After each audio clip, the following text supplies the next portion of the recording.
اب تک کی سب سے بڑی خبر، یہ آخری مارکہ ہے۔ انقلاب کی آواز اور انقلاب کا اعلان عمران خان نے جیل سے کر دیا۔ فائنل کال کا پاکستان کی عوام کو انتظار تھا اور اب یہ فائنل کال آ گئی ہے۔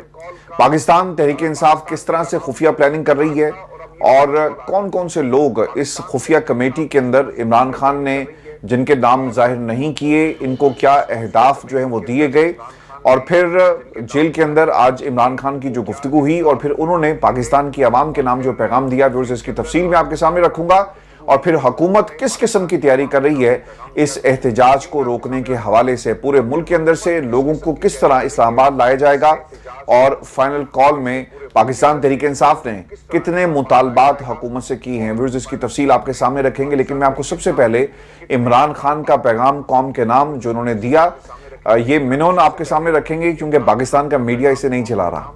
صرف انہوں نے یہ خبر ضرور دی کہ فائنل کال کا اعلان کر دیا گیا اور 24 نومبر کو اسلام آباد میں دھرنا ہوگا، اور جب تک ہمارے مطالبات کو تسلیم نہیں کیا جاتا ہم گھر نہیں جائیں گے۔ لیکن قوم کے نام عمران خان کا پیغام۔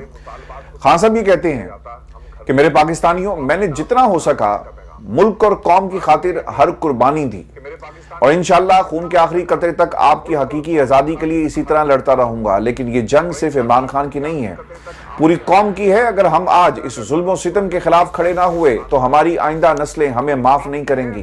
جمہور کی طاقت سے ظلم کے نظام کے خاتمے کا وقت ہوا جاتا ہے، اور اب تمام لوگوں نے 24 نومبر کو اسلام آباد پہنچنا ہے تاکہ اس نظام کو گرایا جا سکے۔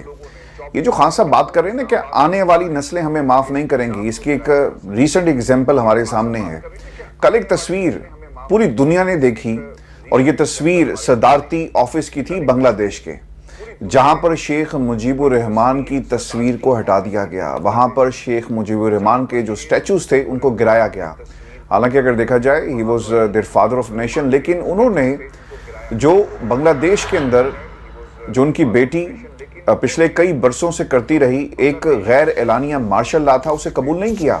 وہاں کے لوگ بے شک ترقی کر رہے ہوں گے، لیکن وہ یہ سمجھتے تھے کہ لوگوں کو اور وہاں کی دیگر سیاسی جماعتوں کو ان کا حق نہیں دیا جا رہا، لوگوں کو سپریس کیا جا رہا ہے، اور آنے والی نسلوں نے نہ صرف اس نظام کو اکھاڑ کر پھینک دیا بلکہ ان کی باقیات، ان کی تصویروں کو بھی اٹھا کر اپنے جتنے بھی جو جمہوری جو سینٹرز ہیں، جمہوریت کے جو سینٹرز ہیں، وہاں پر آپ کو اب ان کی تصویریں نظر نہیں آئیں گی۔ چوک چوراہوں میں جو سٹیچوز لگے ہوئے تھے ان بتوں کو گرایا گیا۔